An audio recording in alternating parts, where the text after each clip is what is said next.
kai ulokowe. Sio kwa wewe. Kama unajua kwa mtoto wa Mungu, unajiepusha na nini? Na dhambi. Na kila mwenye tumaini hili katika yeye anajitakasa mwenyewe kama yeye ni mtakatifu. Mungu akaita ulokowe kwa mimi ni unaotiwe nani? Na Mungu, na ulanzuro Mungu unaenda kashao. Ukaita ulokowe.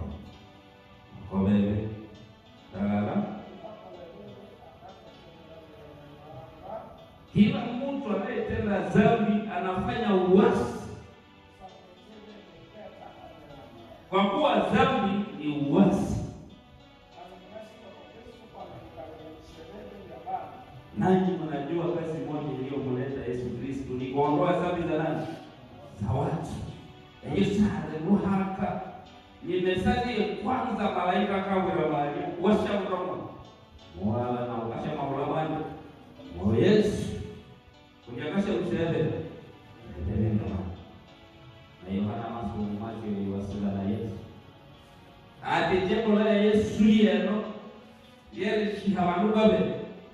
Kwabele. Dagala. Yesu shale kwabele. Shale kwabele. Na kila mtu anayekaa ndani yake Kristo hatendi dhambi. Kila mtu anayetenda dhambi hakumwona yeye wala hakufanya nini, hakumjua. Wangataka bila hiyo kama wewe shauri kwa Yes. Saya tahu menyana hapa. Enggak kata ndio. Watoto wadogo wana wa Mungu. Omuntu shatuteba, mtu asifanye nini? Asitudanganye.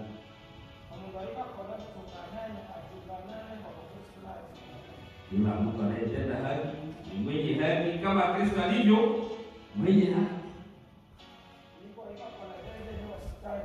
Anayetenda dhambi ni nani?